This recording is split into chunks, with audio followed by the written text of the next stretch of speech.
The Flower Ornament Sutra, Chapter 39, Entry into the Realm of Reality. 500 such precious vessels appeared in the storerooms of the house simultaneously with the birth of Sudana, raining money, grain, gold, and various other valuables. Because of this great prosperity that appeared in the house by his mere birth, the fortune-tellers and priests and his parents and kin called him Sudana, good wealth. Sudana, furthermore, having served past Buddhas and planted roots of goodness, imbued with great zeal and devotion, intent on following spiritual benefactors, impeccable in word, thought, and deed, engaged in clarification of the path of enlightening beings, heading for omniscience, having become a vessel of the Buddha teachings, his course of mind purified, had achieved an unhindered, unattached determination for enlightenment. At that point, Manjushri, having regarded Sudana, greeted him in a friendly manner and expounded the teaching to him, dealing with all elements of Buddhahood, the cultivation and attainment of all elements of Buddhahood, the infinity of all Buddhas, the successive appearance of all Buddhas in the world, the purification of the congregations surrounding all Buddhas, the achievement of the reality body of all Buddhas, the magnificent arrays of wisdom and eloquence of all Buddhas, the purification of the array of spheres of light of all Buddhas, and the equality of all Buddhas.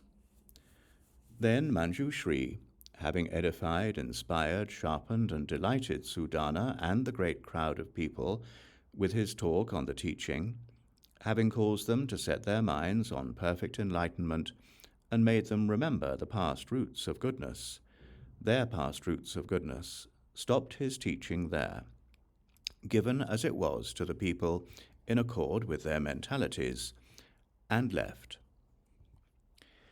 Then Sudana, having heard from Manjushri of such magnificence of the qualities of Buddha, with the quest for supreme perfect enlightenment uppermost in his mind, uttered these verses as he watched Manjushri going. By your power, great sage, I am set on enlightenment for the good of all beings. Resolved on this with an endless vista, hear what is on my mind. Moats filled with the water of delight, with high walls of conceit and pride, it stores the conditions of all beings. That is how the great city of existence is. Shrouded in the great darkness of ignorance, burnt by the fire of lust and hate, ever under the sway of the Lord of Demons, the abode of the unenlightened. Completely bound by the ropes and chains of craving, made desolate by the wastelands of deceit, blinded by doubt and confusion, standing on the ground of falsehood, bound up in envy and jealousy, becoming ghosts, animals, and fiends, oppressed by birth, sickness, age, and death, they wander, lost in the wheel of transmigration.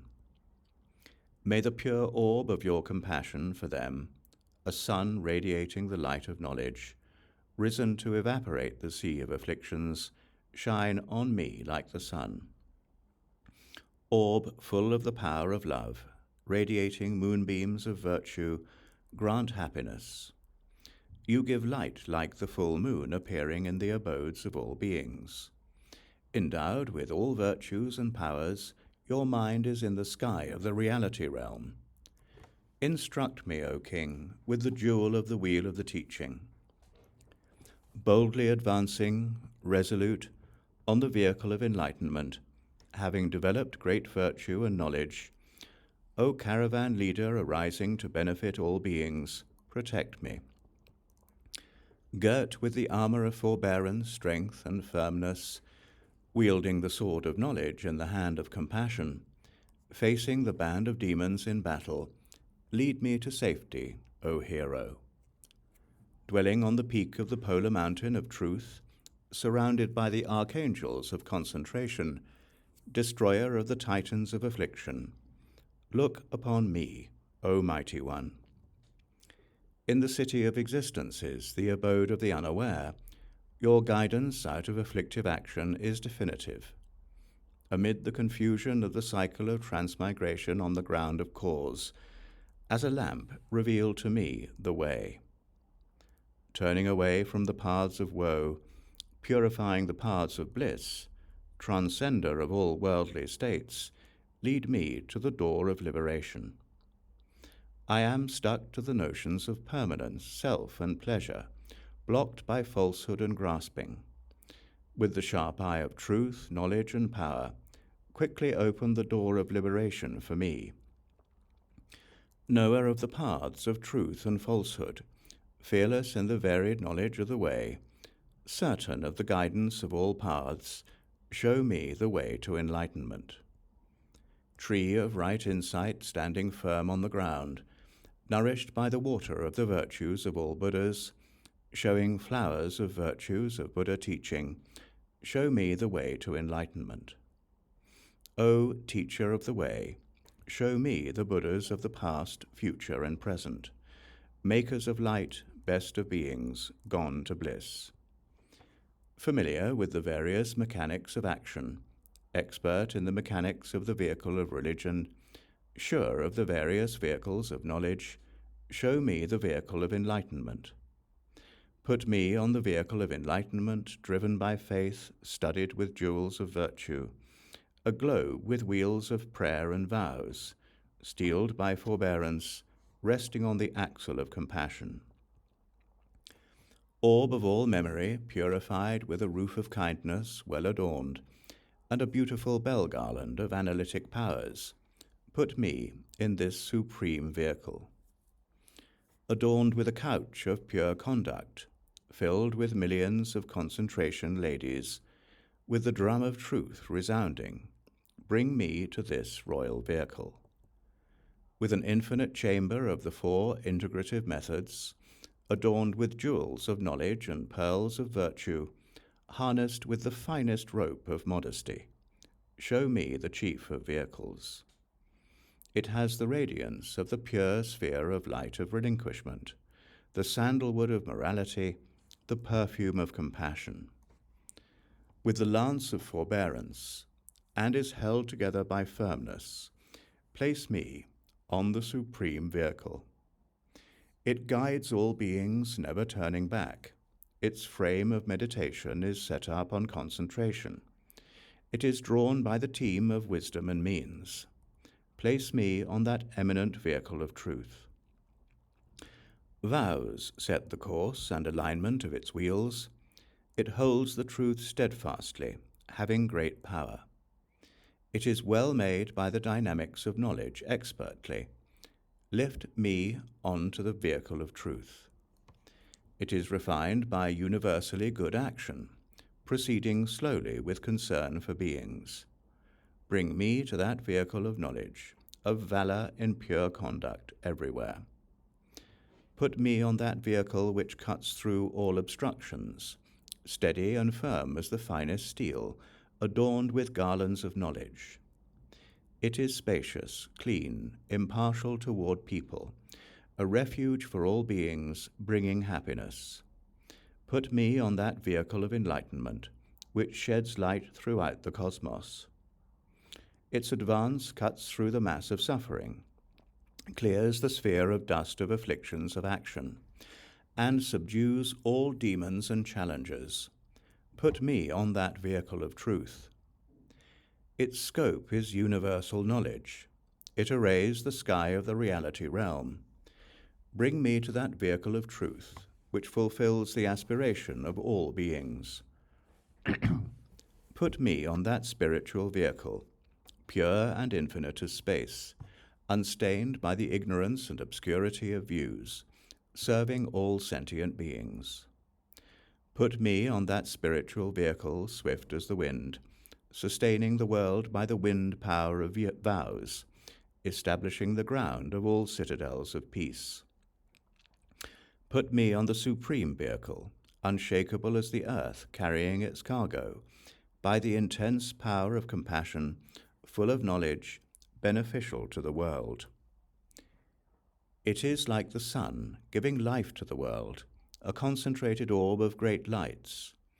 radiant with supreme purity of mental command, show me the sun of knowledge. Give me that mighty thunderbolt of knowledge, O noble one, which is learned over many eons, knows the reasons and grounds of all causes, and smashes the fortress of conditioning. As you have learned a vast ocean of knowledge, an unequaled ocean of awareness imbued with all qualities of Buddhas, tell me what it is like. As you have highly developed vision and are graced with the crown of the King of Knowledge, your head wrapped in the turban of truth, look into the city of the spiritual sovereign.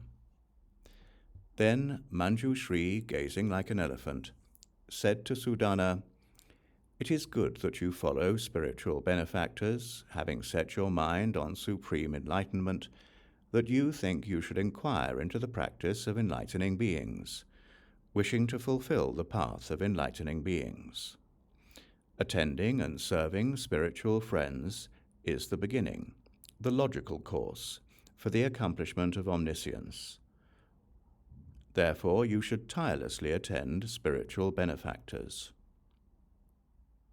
Sudana said, "Noble one, please give me a full explanation of how an enlightening being is to study the practice of enlightening beings, how an enlightening being is to accomplish it, how is an enlightening being to initiate the practice of enlightening beings, how is an enlightening being to carry out the practice of enlightening beings, how is an enlightening being to fulfill the practice of enlightening beings, how is an enlightening being to purify the practice of enlightening beings, how is an enlightening being to comprehend the practice of enlightening beings, how is an enlightening being to effect the practice of enlightening beings, how is an enlightening being to follow the practice of enlightening beings, how is an enlightening being to keep to the practice of enlightening beings, how is an enlightening being to expand the practice of enlightening beings,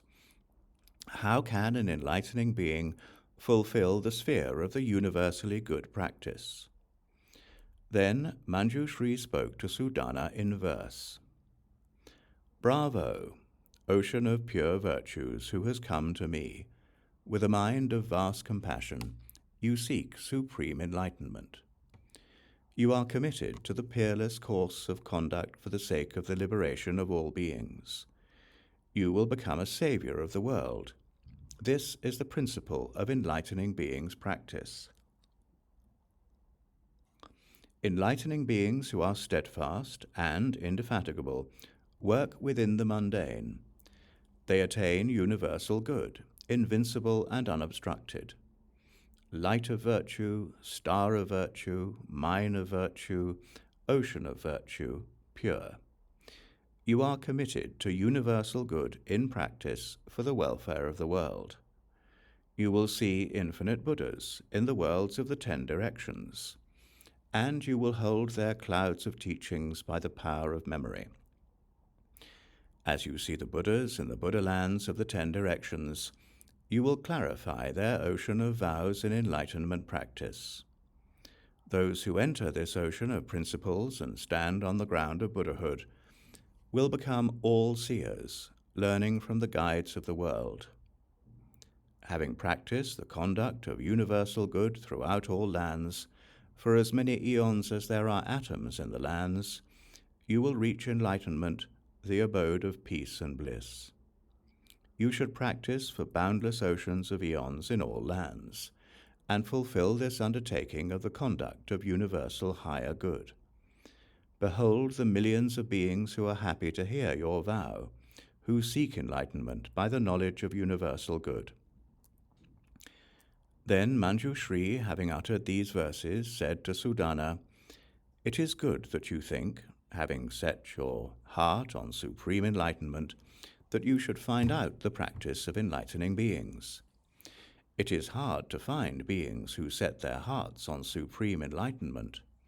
It is even harder to find beings who, once they have set their minds on enlightenment, seek the practice of enlightening beings. An enlightening being is to attain certainty through true spiritual friends, spiritual benefactors, for the realization of omniscience. One should indefatigably seek spiritual benefactors and be tireless in seeing spiritual benefactors. One should respectfully follow the appropriate instructions of spiritual benefactors and should carry out the technique skillfully devised by spiritual benefactors without interruption. South of here is a country called Ramavaranta. There is a mountain there called Sugriva, where a monk called Megashri lives. Go to him and ask how an enlightening being should learn the conduct of enlightening beings, and how to apply it, how one is to fulfill, purify, enter into, carry out, follow, keep to, and expand the practice of enlightening beings, and how an enlightening being is to fulfill the sphere of universally good action. That spiritual friend will tell you about the sphere of universally good conduct. Then Sudana, pleased, enraptured, transported with joy, delighted, happy, and cheerful, laid his head at the feet of Manjushri in respect, circled Manjushri hundreds and thousands of times, and looked at him hundreds and thousands of times with a mind full of love for the spiritual friend, unable to bear not seeing the spiritual friend, with tears streaming down his face as he wept, and left Manjushri. Megashri. Then Sudana proceeded by stages to the country of Ramavaranta. Having reached Ramavaranta, reflecting on and tasting the mentally pleasing enjoyments based on higher action, born of past roots of goodness, he went to Mount Sugriva, climbed the mountain, and looked in every direction for the monk Megashri. Finally, after 7 days, he saw the monk walking on the plateau of another peak. He went to Megashri, paid his respects, and said, "O noble one, I have determined to seek supreme enlightenment, but I do not know how an enlightening being should learn the conduct of enlightening beings, or how one should accomplish it, or how to begin the practice of enlightening beings, how to carry it out, fulfill it, purify it, comprehend it, realize it, follow it, keep to it, and expand it, or how an enlightening being is to fulfill the sphere of universally good action. I hear that you give instruction for enlightening beings, so please tell me how enlightening beings proceed to supreme perfect enlightenment." The monk Megashri replied to Sudana, "It is good that you ask about the practice of enlightening beings, having set your mind on supreme perfect enlightenment.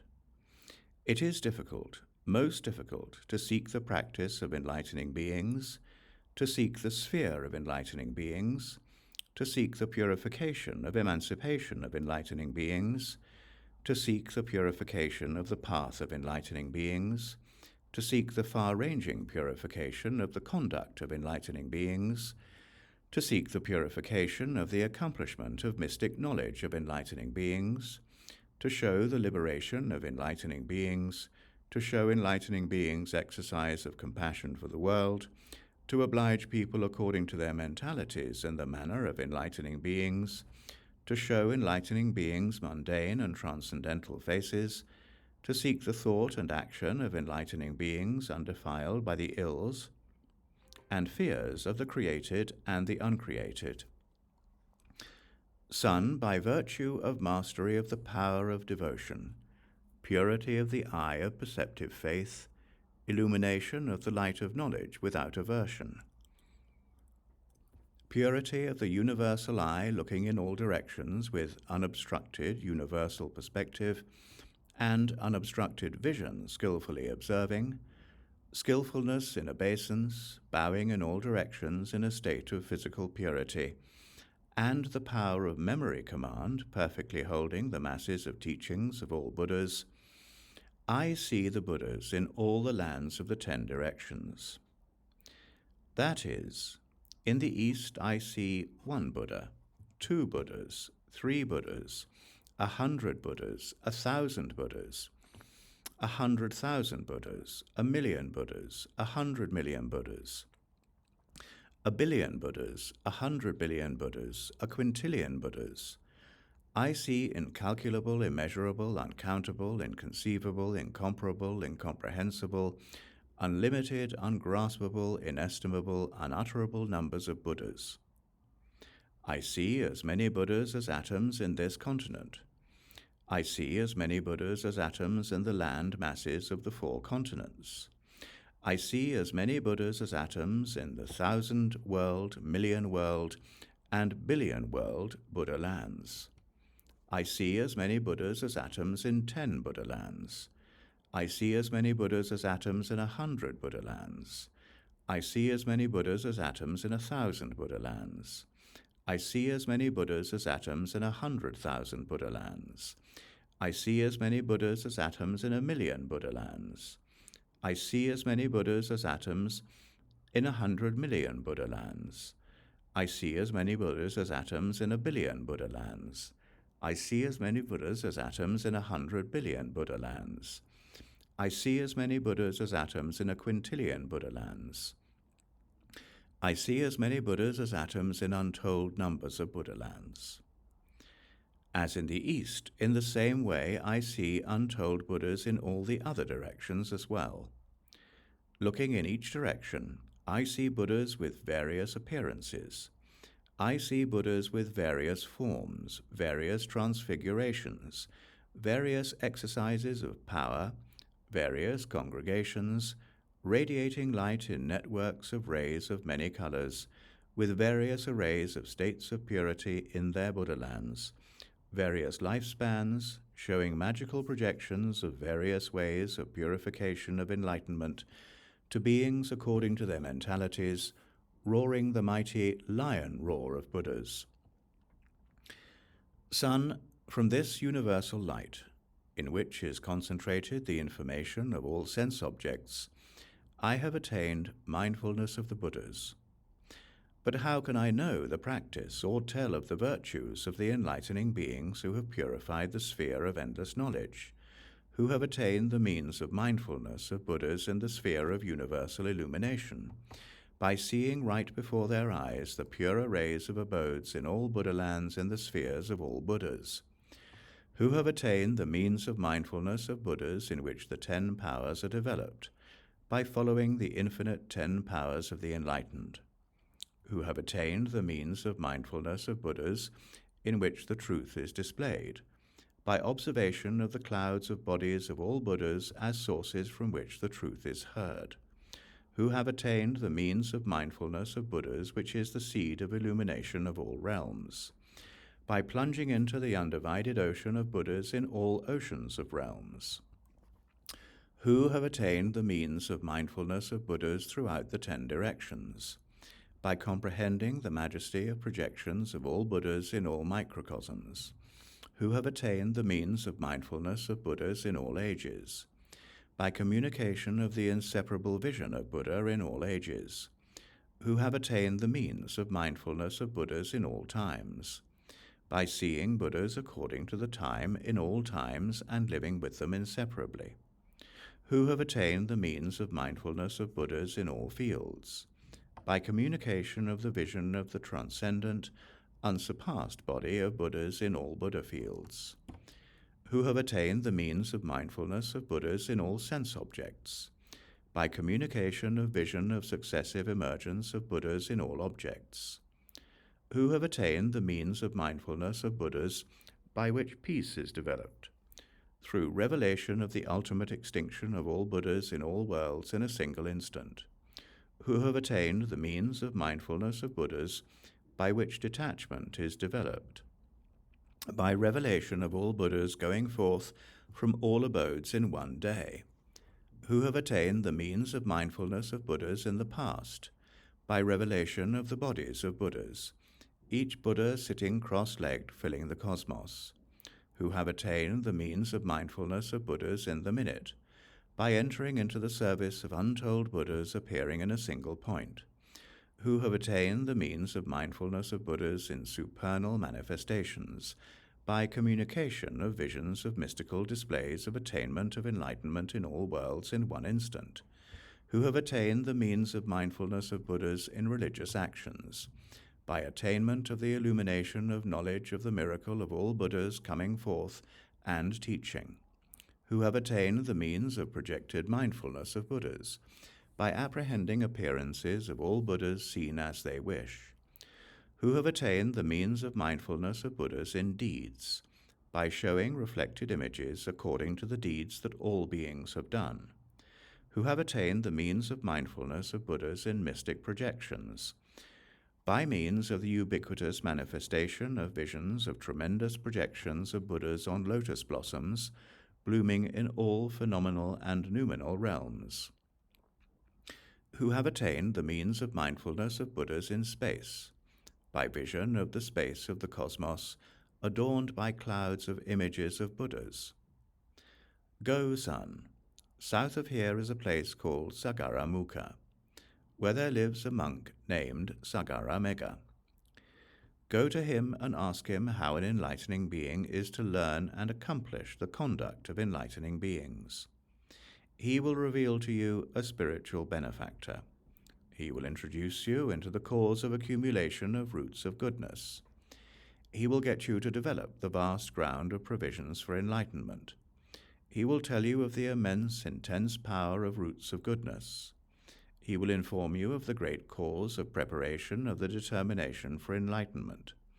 He will establish in you the great cause of the illumination of the vehicle of universal salvation.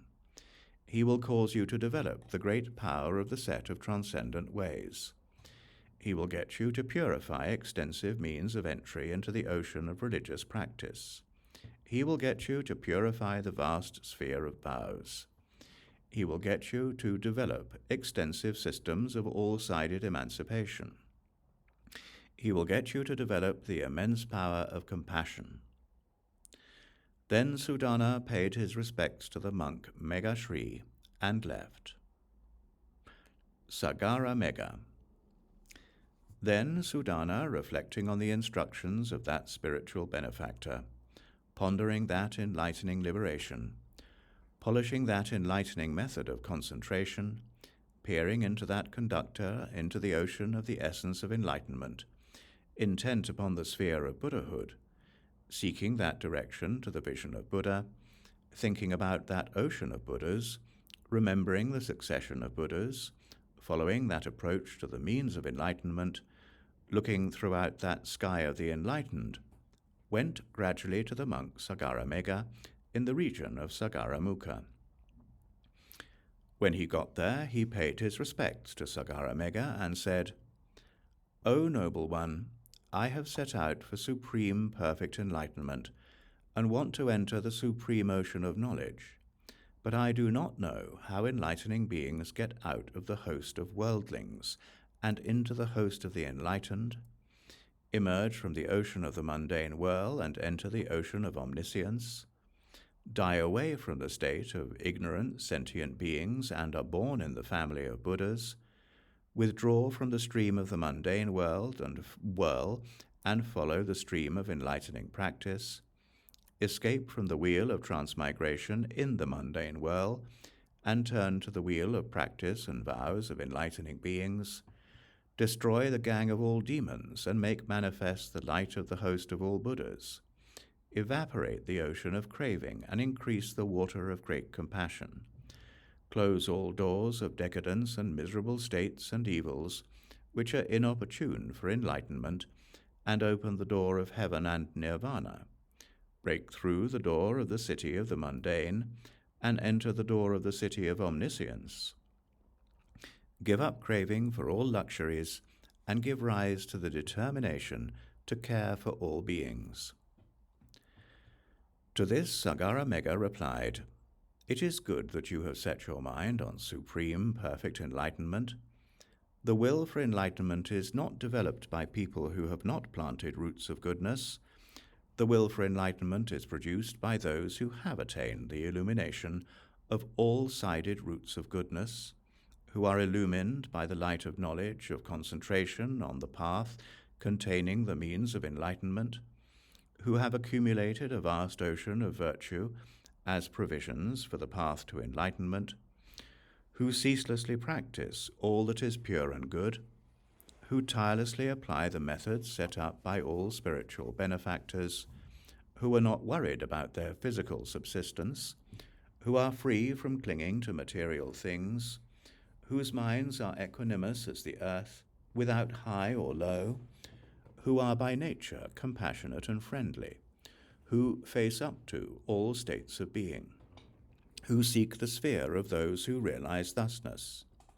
In such people arises the mind of enlightenment, the mind of great compassion for the salvation of all beings, the mind of great kindness for unity with all beings, the mind of happiness to stop the mass of misery of all beings, the altruistic mind to repulse all that is not good, the mind of mercy to protect from all fears, the unobstructed mind to get rid of all obstacles, the broad mind to pervade all universes, the infinite mind to pervade all spaces, the undefiled mind to manifest the vision of all Buddhas, the purified mind to penetrate all knowledge of past, present, and future, the mind of knowledge to remove all obstructive knowledge and enter the ocean of all-knowing knowledge.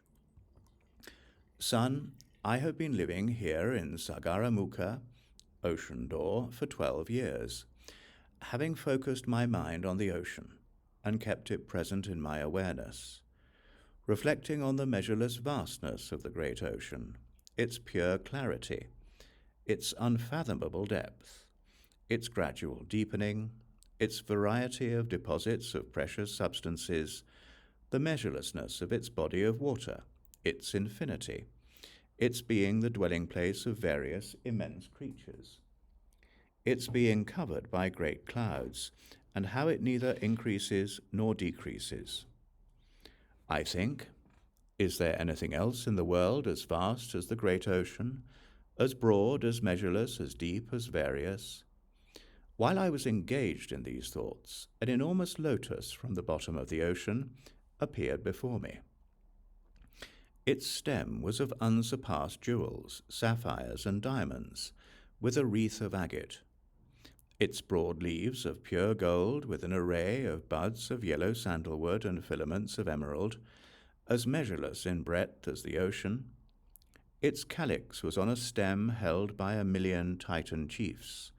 It was covered by a net of 1,000,000 various jewels, sprinkled by rain from clouds of fragrant water, by 1,000,000 chief water spirits, with 1,000,000 bird chiefs trailing silks and strings of jewels over it, 1,000,000 centaur chiefs gazing at it benevolently, 1,000,000 serpent chiefs bowing to it in respect, 1,000,000 goblin chiefs honoring it with bowed bodies, 1,000,000 celestial musician chiefs celebrating it with music and song, 1,000,000 celestial leaders raining on it clouds of heavenly flowers, fragrances, garlands, incenses, perfumes, aromatic powders, cloths, parasols, banners, and pennants, 1,000,000 Brahma chiefs bowing their heads in respect, 1,000,000 celestial beings of the pure abodes paying respect with joined palms, 1,000,000 human rulers making offerings of precious substances, 1,000,000 ocean deities emerging to pay respect.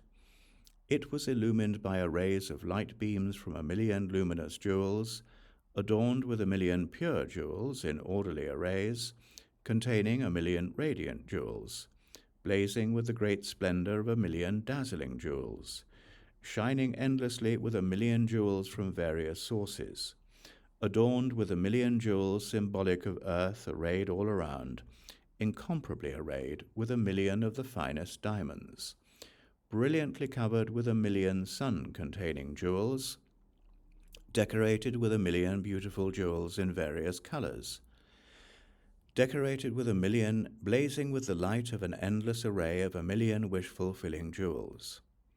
That great lotus is born from the transcendental roots of goodness of the enlightened.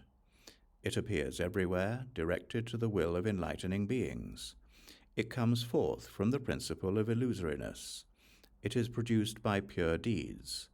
It is adorned by the principle of the state of non-contention. It is a presentation of the nature of being equal to a dream. It is marked by the principle of non-fabrication. It accords with the principle of non-attachment. It pervades all universes everywhere. It is in the realm of illumination by the light of the sphere of Buddha. It would be impossible to reach the end of the array of characteristics, qualities, forms, and appearances of that lotus, even in countless hundreds of thousands of eons. Also, I saw an embodiment of Buddha clearly manifest, sitting cross-legged on that great lotus, completely filling it. I saw that embodiment of Buddha reaching from here to the very summit of being. I also saw the inconceivable adornments of the Buddha's throne, the inconceivable adornments of the Buddha's congregation, the inconceivable adornments of his aura of light, his inconceivable marks of greatness, various embellishments, and inconceivable majesty, the inconceivable projection of Buddha, the inconceivable purity of appearance of the Buddha. I heard the Buddha's inconceivable eloquence and drew near to the inconceivable infinity of Buddha's power, the inconceivable purity of his adornments of expertise, and his inconceivable accomplishment of the power of analytic knowledge. I recalled his past consummation of practices as an enlightening being. I saw the inconceivable transformation of the attainment of enlightenment. I heard of the inconceivable array of senses conveying universal insight, and saw the inconceivable infinite division of his body into left and right, and his consummate attainment of physical being beneficial to all creatures.